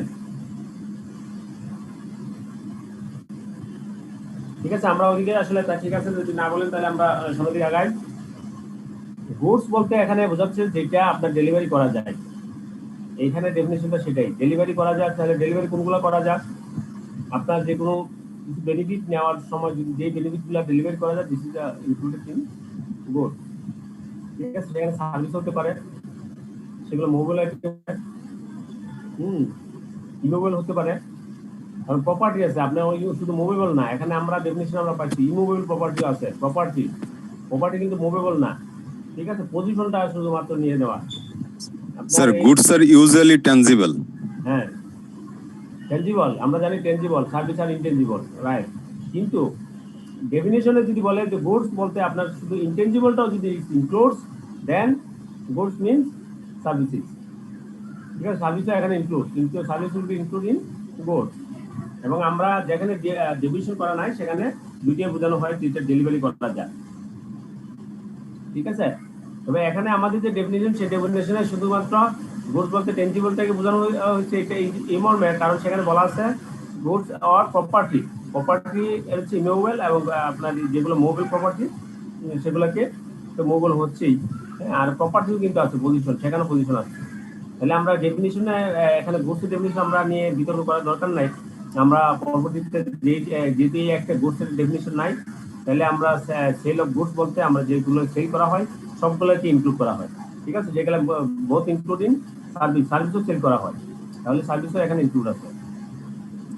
জি স্যার, স্যার যেমন অনলাইন সার্ভিসে বলে যে গুডস ডেলিভারি দিলাম, হ্যাঁ এটাও একটা সার্ভিস, কিন্তু এটাও একটা গুডস স্যার। Goods, right. জি স্যার। আপনি আপনি আপনি চুল কাটাতে গেলেন, এটা আপনাকে সুন্দর করে চুলটা কাটানো শেষ করলো, this is all types of delivery. ঠিক আছে, ওকে, আমরা সামনের দিকে আগাই। তাহলে আমরা ডেলিভারি বলতে কি বুঝছি?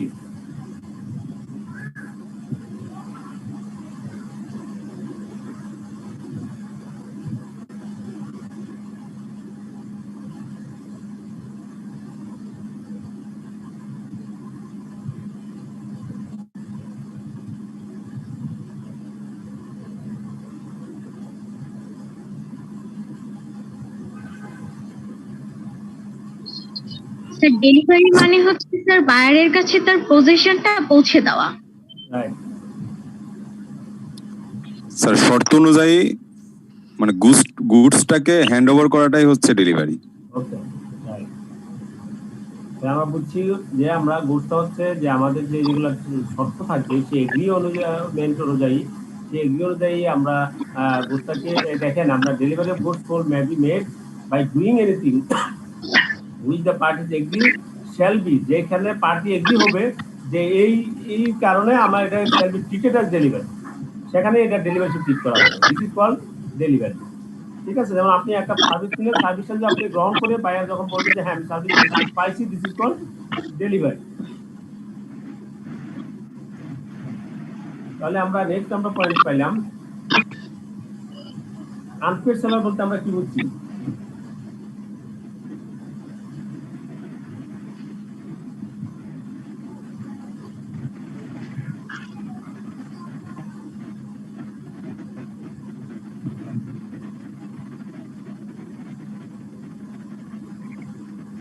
বলেন unpaid seller, অন্তর্বিন্দু unpaid seller.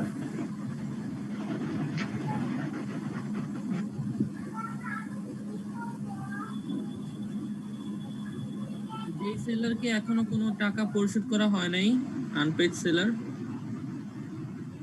Right, হ্যাঁ। তারপরে সেকেন্ড কন্ডিশন আরেকটা বলছি। Sir, if the sale is made by negotiable instrument and this negotiable instrument is dishonored, then unpaid seller is created.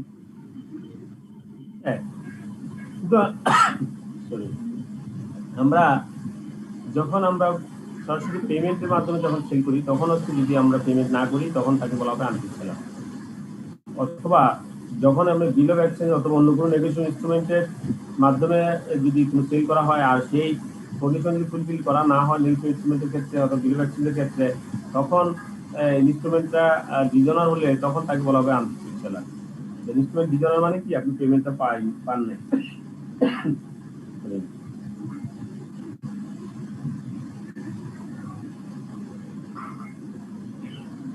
ঠিক আছে, তারপরে তাহলে আমরা নেক্সট সামনের দিকে আগাই। স্যার একটু রিপিট করবেন? হ্যাঁ বলেন, কি কি কি জানার আছে বলেন।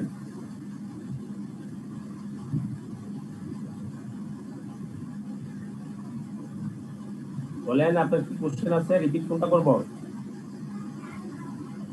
Sir unpaid seller. Unpaid seller বলা হবে তখনই যখন when the whole of the price has not been paid।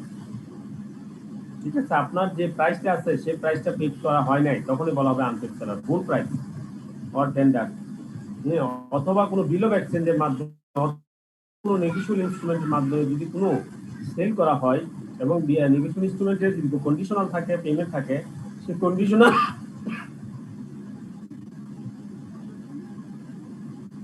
Condition যদি ফুলফিল না করে, তখন ফুলফিল না করার কারণে সেটা কি হলো, আপনার ওই negotiable instrument or bill of এক্সচেঞ্জের ডিসঅনার হয়। ডিসঅনার হলে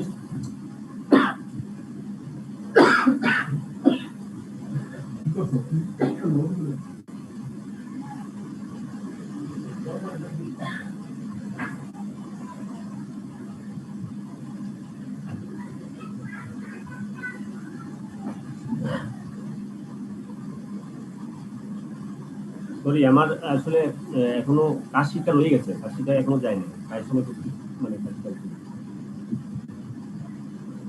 তাহলে হ্যাঁ ছিলেন? হ্যাঁ হ্যাঁ কোভিড আক্রান্ত ছিলাম। কখন? তোমার হচ্ছে আর পরবর্তীতে 20 তারিখ আবার নেগেটিভ আসছে।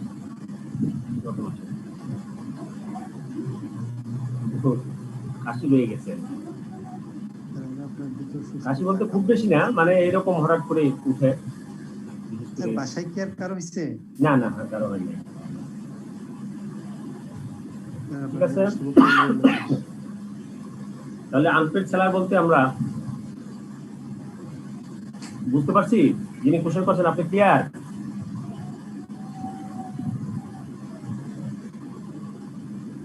আনপেড সেলার মানে যে সেলার এখনো টাকা পায় নাই, উনি আনপেড রয়েছেন, অর্থাৎ তাকে পেমেন্ট করা হয় নাই, this is call unpaid seller. সেই পেমেন্টটা হতে পারে আপনার ডাইরেক্টলি পেমেন্ট, অথবা আপনার বিল অফ এক্সচেঞ্জের মাধ্যমে, অথবা নেগোশিয়েবল ইনস্ট্রুমেন্টের মাধ্যমে। আমরা বলছি নেগোশিয়েবল ইনস্ট্রুমেন্ট কি, আমরা আগে কোনো একটা পড়াতে আমরা বলছি negotiable instrument means bill of exchange, cheque and or promissory note, এই তিনটাকে বলা হচ্ছে নেগোশিয়েবল ইনস্ট্রুমেন্ট। এর মাধ্যমে যদি কোনো সেল হয়, সেটা যদি ডিসঅনার হয়, তখন তাকে বলা হবে আনপেড সেলার।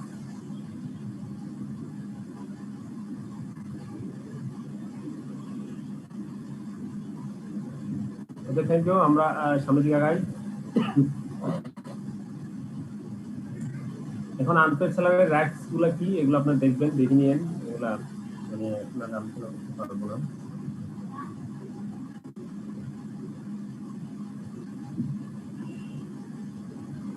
এখানে কিছু বলা হচ্ছে যে আপনার ড্যামেজ করবে, নন অ্যাকসেপ্টেন্সের জন্য ড্যামেজ কি হবে, নন ডেলিভারির জন্য ড্যামেজ কি।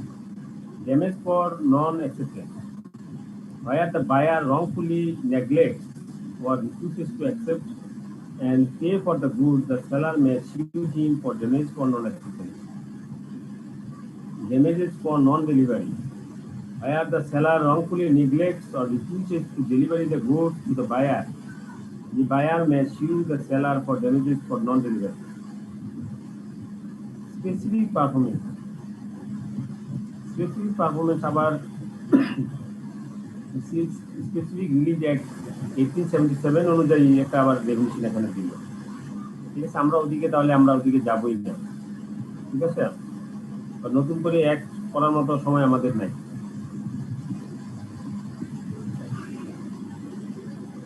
আমরা আগে আমরা ওয়ারেন্টি করছি, ওয়ারেন্টির ক্ষেত্রে remedy for breach of warranty.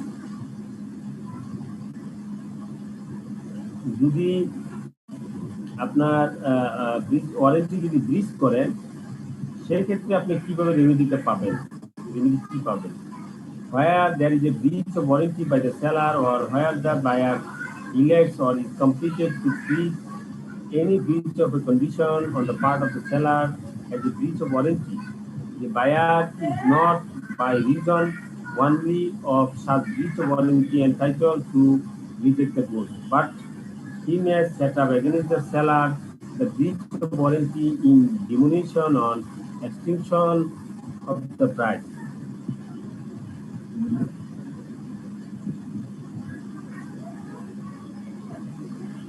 Or sue the seller for damages for breach of warranty. মানে আমরা আগে যে ওয়ারেন্টি বলছি, ওয়ারেন্টি হলে কি হয়, ক্লেম করতে পারবো ড্যামেজের জন্য, ঠিক আছে? সেই ড্যামেজটা হচ্ছে যেটা ক্লেম করবে, যেটা পাবে সেটাই বলা হচ্ছে damage. Where there is a breach of warranty by the seller or where the buyer elects or is complete to treat any breach of a condition on the part of the seller as a breach of warranty.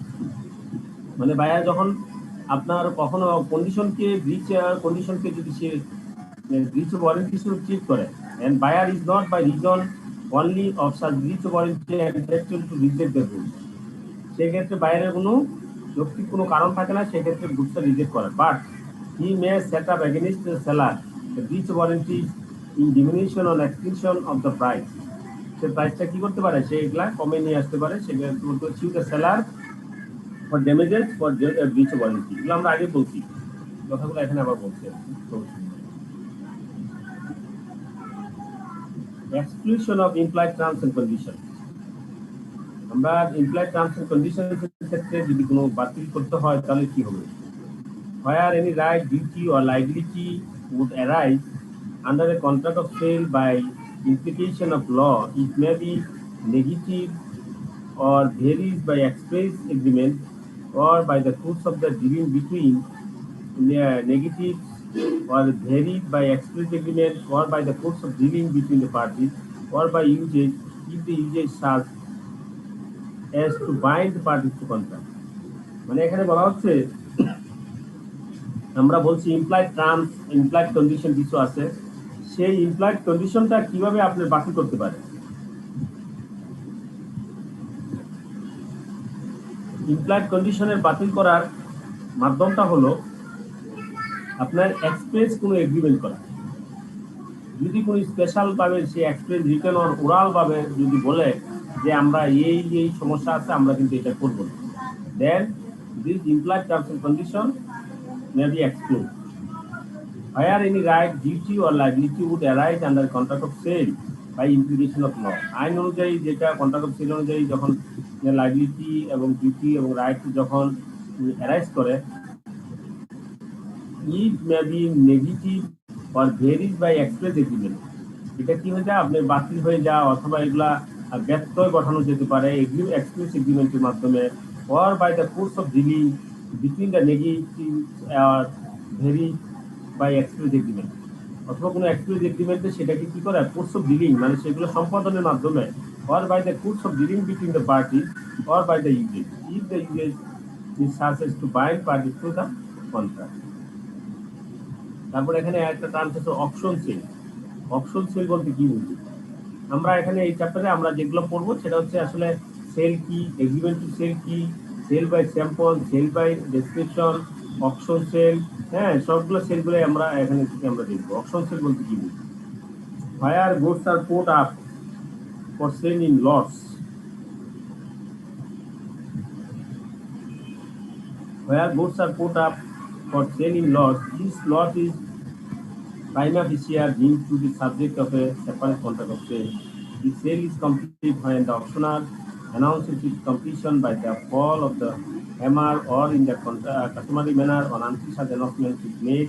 Any bidder can retract his bid.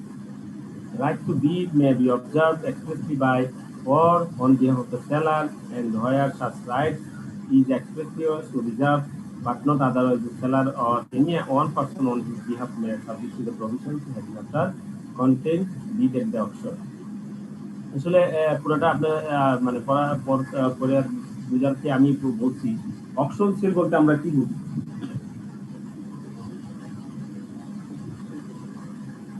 অকশনে যখন মাল বিক্রি করে তখন কি করা হয়, প্রথমে একটা সার্কুলেশন করা হয়। যে সার্কুলেশনে আপনার কি হবে, বড় গুডস কি, ওই লটসের গুডস কি আছে সেগুলো বর্ণনা করা হয়। সেখানে বিডার যারা সেখানে পার্টিসিপেট করবে তারা বিডাররা কি করবে, সেখানে বিড সাবমিট করবে। বিড সাবমিট করার পরে যে অপশনের মাধ্যমে বিক্রি হবে তখন এখানে আপনার যে হাইস্ট যে বিডার সেই পণ্যটা পাবে। দিস ইজ কল্ড জেনারেল হচ্ছে অপশন সেল। এখানে অপশন সেলের ক্ষেত্রে তখন বিডের ক্ষেত্রে বিডাররা কি রাইট আছে, সেই কথাটা বলা হয়েছে। এখানে বিডারদের রাইট আছে যখন সে অপশনে অংশগ্রহণ করছে, অপশনে যখন আপনার যখন ফাইনাল হবে, ফাইনালের আগে সে কি করতে পারবে, সেখান থেকে রিট্রেক করে নিতে পারবে, সেখান থেকে সে আপনার তার পজিশনটা সে তুলে নিতে পারবে এইরকম নোটিশের মাধ্যমে। সেই কথাগুলো এখানে বলা হচ্ছে। Sale may be notified to the subject to the reserve or accept price. If the seller makes up the pretend bidding to raise the price, the sale is voidable at the option of the buyer.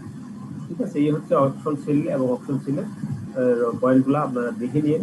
তারপরে আমরা হয়তো বা question থাকলে আমরা next আমরা আলোচনা করব।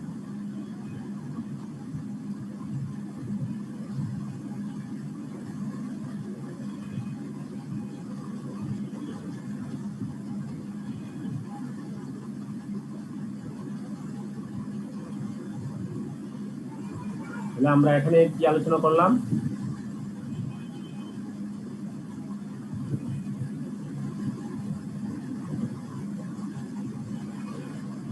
Sell by non acceptance বলতে আমরা ড্যামেজ ফর নন অ্যাকসেপ্টেন্স বলতে আমরা কি বুঝছি,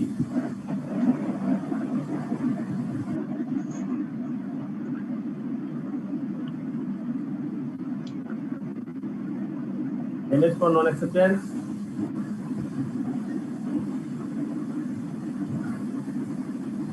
স্যার ধরেন আমি একটা পণ্য কিনছি কিন্তু যখন ডেলিভারি দিতে আসছে আমি ব্যাকআপ বা ফেরত দিয়ে দিছি, তো এটা যে লস আসে সেটি হচ্ছে damage for non delivery experience. Non acceptance অর্থাৎ এটা হচ্ছে বায়ারের দিক থেকে। বায়ার যদি সেটা যথাযথ, যেমন আপনি মনে করেন একটা অর্ডার দিন অনলাইনে, হয় দেখবেন যে কত অর্ডার দিতেছেন, 1 সপ্তাহ 15 দিন পরে বুঝতে আসছে বা 1 সপ্তাহ পরে আসছে।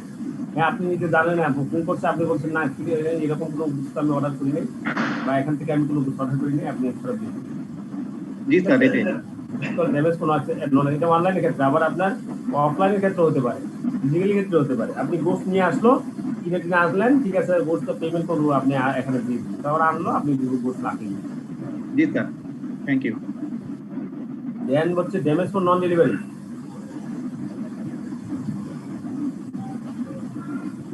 Sir, it also same. When as per contract, sale of contract, when the seller wrongfully neglects or refuse to delivery the buyer concerned goods, and resulting for damage or any other loss at the end of buyer, the buyer may sue the seller for damage or non-delivery. উল্টাটা, আগেরটা এটা হচ্ছে সম্পূর্ণ উল্টাটা। জি sir, উল্টাটা মানে আগেরটা ছিল হচ্ছে buyer রংফুলি neglect, আর এখানে seller রংফুলি neglect. আগেরটার ক্ষেত্রে আপনার সেলার আপনার সিউ করতে পারবে ড্যামেজের জন্য, নন অ্যাকসেপ্টেন্সের জন্য, আর এখানে বায়ার আপনার সিউ করতে পারবে সেলারের বিরুদ্ধে। হ্যাঁ, কেন সে আমার এখানে ডেলিভারি করে না। এরকম কেস ঘটে। আমি কিছুদিন আগে এরকম একটা অর্ডার করছি, এরপরের দিন আপনার ডেলিভারি করার কথা করে নাই, এরপর 2 দিন 3 দিন চলে গেল, করে নাই। 4th দিনের মাথা আমাকে ফোন দিচ্ছে, স্যার আমরা ভুলে গেছে, স্যার মিস হয়ে গেছে। ঠিক আছে, গুডসটা নেন এই করে, তারপরে হচ্ছে ঠিক আছে ব্যাপার। এই হচ্ছে damage for non delivery.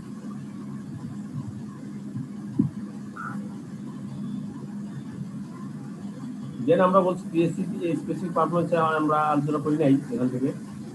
Remedy for breach of warranty.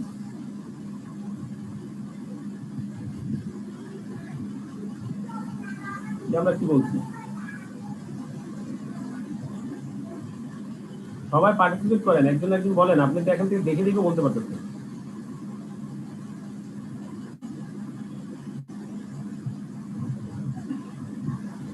আপনারা লাইভে থাকেন, এই জন্য তো আমি বারবার নিয়ে আসি যে 5-10 মিনিট পর পর নিয়ে আসি, নতুবা তারা আমি বলে গেলে আপনারা তো মানে এখানে আসেন কিনা এটা নিয়ে আমি সন্দেহ থাকি। Remedy for breach of warranty,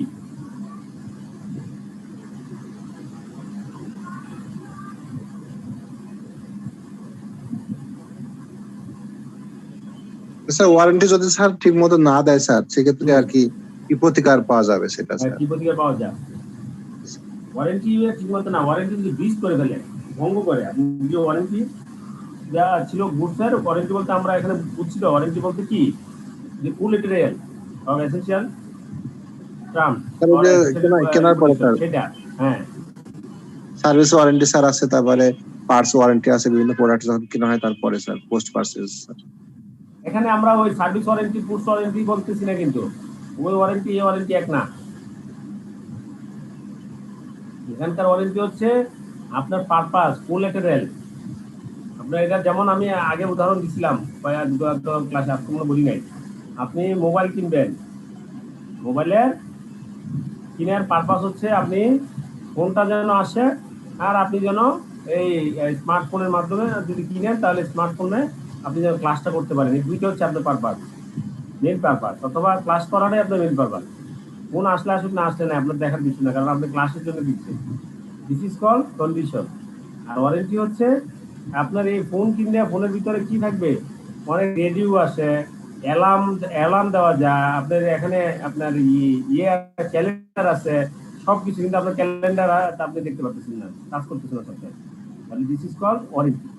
ঠিক আছে, এই ওয়ারেন্টি ওইটা না, আপনার কি আপনার সেলস রিকেয়ার টিপার এইটা না, এখানে হচ্ছে পারপাসটা collateral to the essential purpose.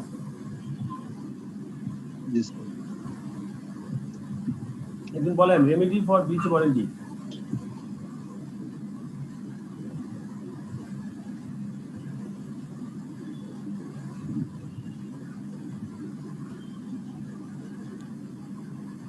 Sir remedy হলো স্যার এই যে স্যার ক্লেম করতে পারবে, মানে আদালতে মামলা করতে পারবে সেলারের বিরুদ্ধে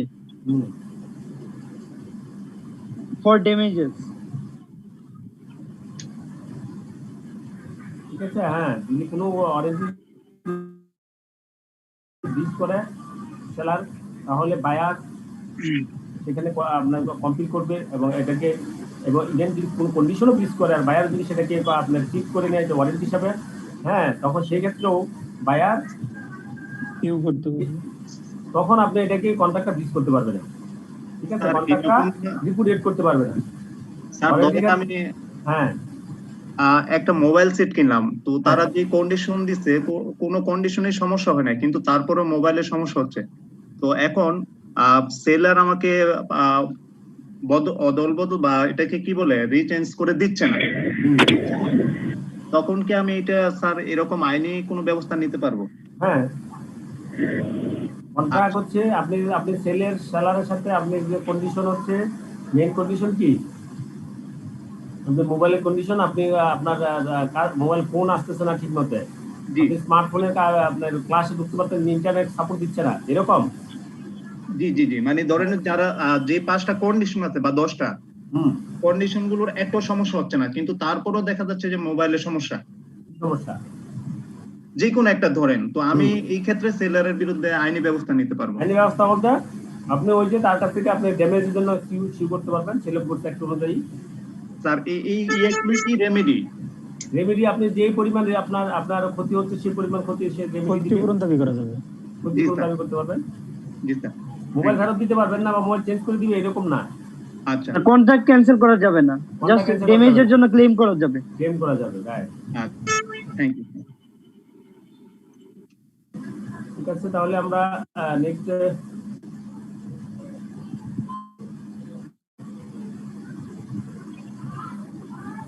সবাই আনমিউট করে রাখলে সমস্যা। দেন আমরা বলছি exclusion of implied terms and condition. Implied terms and condition গুলা কিভাবে এক্সক্লুড করা যেতে পারে বলেন তো, একটু বলেন আমরা কি বলছি।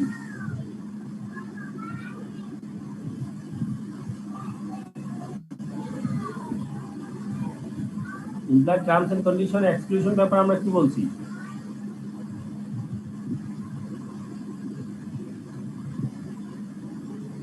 যদি কোনো ইমপ্লয়েড টার্মস কন্ডিশন এক্সক্লুড করতে হয় কিভাবে করা যাবে, যদি এক্সপ্রেস কোনো এগ্রিমেন্ট করা হয়, এক্সপ্রেস কোনো এগ্রিমেন্টের মাধ্যমে ইমপ্লয়েড টার্মস এন্ড কন্ডিশন যেগুলো থাকে অ্যাকর্ডিং টু ল অনুযায়ী, আইন অনুযায়ী, সেল অফ গুডস অ্যাক্ট অনুযায়ী, হ্যাঁ, আপনি সেটা যদি কোনো এক্সপ্রেস এগ্রিমেন্ট করেন, সেই এগ্রিমেন্টের মাধ্যমে আপনার ইমপ্লয়েড টার্মস এন্ড কন্ডিশনগুলো কি হয়ে যাবে, বাতিল হয়ে যাবে, এক্সক্লুড করা যেতে পারে।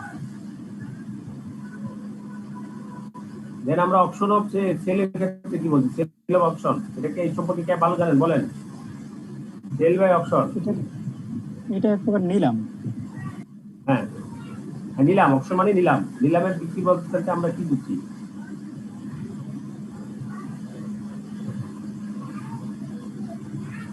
নিলামের আপনার আমরা প্রসিডিউরটা আমি একটু আগে বলছি, যে প্রসিডিউরটা আপনি আবার ব্যাখ্যা করেন যে প্রসিডিউরটা কি, কেউ একদিন বলেন যিনি ভালো জানেন।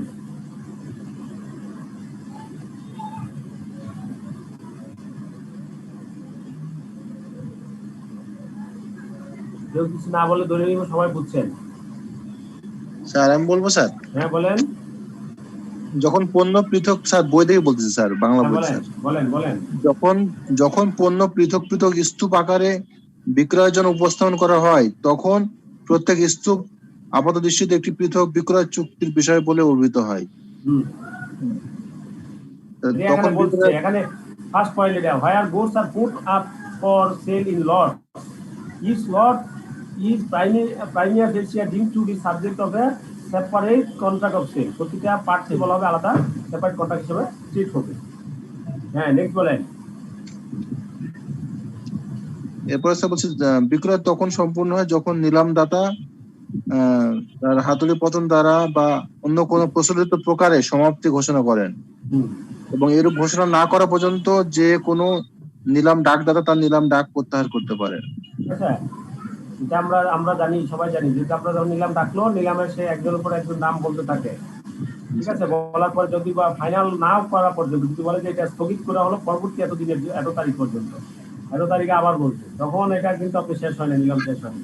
যতক্ষণ আপনি অ্যানাউন্স করবেন যে কমপ্লিট হলো, তখনই কি হবে, আপনার নিলাম হবে। এবং ওই কমপ্লিটের সময় কেউ যদি এর ভিতরে কেউ যদি বলে যে না আমি এই যেটা বলছিলাম সেটা থেকে আমি প্রত্যাহার করে নিলাম, সে প্রত্যাহার করে নিতে পারে। জি স্যার। এরপর বলেন। এরপর স্যার বলতেছে যে প্রকাশ্যভাবে বিক্রেতা কর্তৃক বা তার পক্ষে নিলাম ডাকার অধিকার সংরক্ষণ করা যেতে পারে, এবং যখন উক্ত অধিকার এরূপে প্রকাশ্যভাবে সংরক্ষিত হয় এবং অন্য কোনো প্রকারে নয়, তখন বিক্রেতা বা তার পক্ষে কোনো লোক অথবা বিধৃত বিধানবলী সাপেক্ষে নিলাম ডাকতে পারবে। হ্যাঁ ঠিক আছে, মানে কি বলছে, তাহলে এখান থেকে আমরা পয়েন্টগুলো দেখবেন, হ্যাঁ আপনার বাসায় দেখে নেবেন এগুলো। জি স্যার। তাহলে ঠিক আছে, আমাদের সময় শেষ, একটু পুনর্বার মানে বলবে এই ইনস্টিটিউট থেকে। আপনারা আপনাদের এর ভিতরে কারো কোনো কোশ্চেন থাকলে বলেন, আমরা একটু সামারাইজ করার দরকার হলে বা কারো কোনো কোশ্চেন থাকলে আনসার করতে পারবো, আমরা শেষ করে দিতে হবে। স্যার সময় শেষ হয়ে গেছে স্যার। হ্যাঁ তাহলে শেষ হয়েছে, আর 1 মিনিটের ভিতরে দেখি আমি শেষ করে দিই। ভাই স্যার কারো কোনো কোশ্চেন আছে? না স্যার, আজকে অনেক করলাম স্যার। ওই আপনি তো কোনো কথাই বললেন না আজকে। স্যার আমার কমন পড়ে নাই, সেজন্য বলতে পারি নাই স্যার। আপনার কাছে শুনলে আমার কাছে ভালো লাগে, আমিও কিছু শিখলাম, ওইজন্য। স্যার আমি আজকে প্রস্তুত ছিলাম না স্যার এই সাবজেক্টের বিষয়ে স্যার। আপনারা যারা আপনার আইনের স্পেশালিস্ট স্বভাবতই আমাদের চাইতে ভালো জানবেন, এটাই স্বাভাবিক। স্যার চর্চার অভাবে কমে গেছে স্যার। চর্চা করতে হবে, আইনজীবী যারা তাদের তো বইয়ের উপর বই স্তূপ থাকে, যেখানে যায় সেখানে। ঠিক আছে, হ্যাঁ সবাই ভালো থাকবেন, তাহলে দোয়া করবেন স্যার। আসসালামু আলাইকুম স্যার। নেক্সট ক্লাসে আসসালামু আলাইকুম স্যার। এগুলো নিয়ে রিভিউ করব। জি স্যার, আসসালামু আলাইকুম। আসসালামু আলাইকুম স্যার। আসসালামু আলাইকুম।